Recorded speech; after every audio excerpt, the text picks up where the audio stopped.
Have you ever felt something strange, a sensation that told you something was wrong, even if you couldn't clearly define it? Sometimes, we find ourselves immersed in situations that make us feel uncomfortable, but we struggle to understand exactly why. The reality is that not all types of abuse are visible or obvious. Abuse does not always manifest itself in obvious signs, such as yelling or physical violence.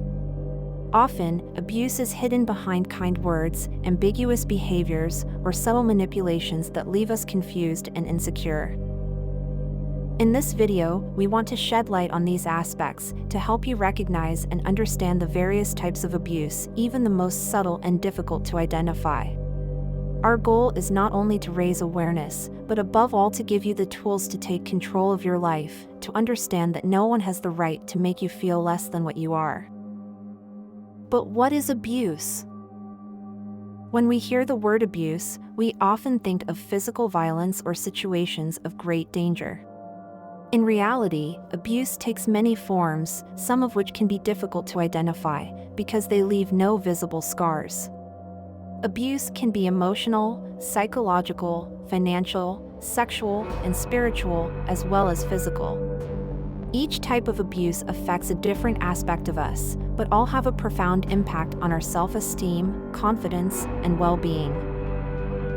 Often, abuse creeps into our lives slowly. It begins with small behaviors that seem harmless, even trivial. An out-of-place word, a slightly belittling tone of voice, a subtle criticism disguised as advice. Little by little, these behaviors begin to weigh on us, influencing the way we perceive ourselves, until we find ourselves doubting our worth and our abilities. Recognizing the signs of emotional and psychological abuse. Emotional abuse is one of the most difficult types of abuse to identify because it leaves no visible scars. It manifests itself through manipulation, constant criticism, veiled insults, and attempts to control the victim's emotions and thoughts. Often, the abuser tries to undermine the victim's self-esteem, making them feel incapable or unworthy. Phrases such as "you're too sensitive," "you never know what you want," or "it's your fault I'm angry" are common in these contexts. The victim begins to doubt themselves, believing that they are actually too fragile or difficult to love. Psychological abuse, on the other hand, can include manipulation techniques such as gaslighting, a form of mind control in which the abuser distorts reality to make the victim doubt their own perceptions and memories. It is a subtle form of control that, over time, can lead the person to no longer trust themselves, to feel like they are losing control over their life.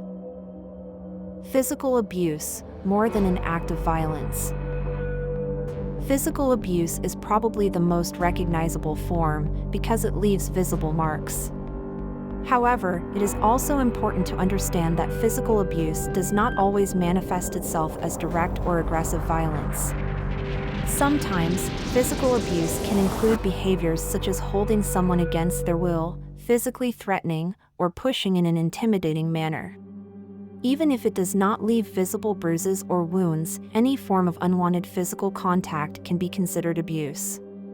The fear of being hurt or the constant threat of violence creates a toxic environment where the victim lives on constant alert, trying to avoid any possible conflict. Financial abuse, when money becomes a weapon. Financial abuse is an often overlooked form of control. In this case, the abuser seeks to control the victim by limiting access to money, manipulating the victim's financial resources, or pressuring the victim to become financially dependent on the abuser. This can include behaviors such as denying access to bank accounts, limiting the amount of money available, or forcing the victim to give up work in order to be more easily controlled. Money thus becomes an instrument of power, a barrier that prevents the victim from feeling free or independent. Sexual abuse, beyond consent. Sexual abuse is not just about violence or forced intercourse. There are more subtle forms of sexual abuse, such as pressuring someone into unwanted sexual activity, manipulating them into feeling guilty, or threatening retaliation if they do not agree to certain practices. Inappropriate comments, gestures, or unsolicited sexual innuendo can also be a form of sexual abuse. This type of abuse deeply undermines a person's dignity and respect, creating shame and confusion.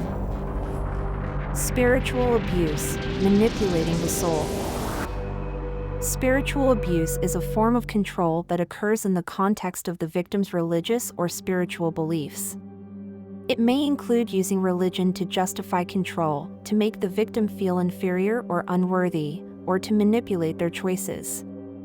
Phrases such as, "If I were a good person, you would do what I say," or "God wants you to obey me," are examples of how spiritual abuse can distort the victim's beliefs and convictions, causing them to question their own worth and dignity. Learn to recognize these signs. Recognizing the signs of abuse is the first step to defending yourself and regaining your freedom. If you feel like someone in your life is trying to control you, put you down, or make you doubt yourself, it's important to listen to that inner voice that tells you something is wrong. Intuition is a powerful ally, and learning to trust it can help you distinguish healthy relationships from toxic ones. Remember that no one has the right to make you feel inferior, manipulate your feelings, or control your life. Every individual deserves respect, understanding, and freedom. Be kind to yourself as you learn to recognize these signs and give yourself the time and space you need to heal and build relationships based on trust and mutual respect. Conclusion: become aware and rebuild your life. This video is meant to be a starting point, a moment of reflection that helps you see clearly. Recognizing the different types of abuse is a fundamental step in understanding that you deserve healthy and respectful relationships. It doesn't matter where you come from or what you've experienced, you have the right to be happy and to live in peace with yourself and with others. Be strong, be patient, and most of all, be kind to yourself. This is your journey, and each step brings you to greater awareness and freedom.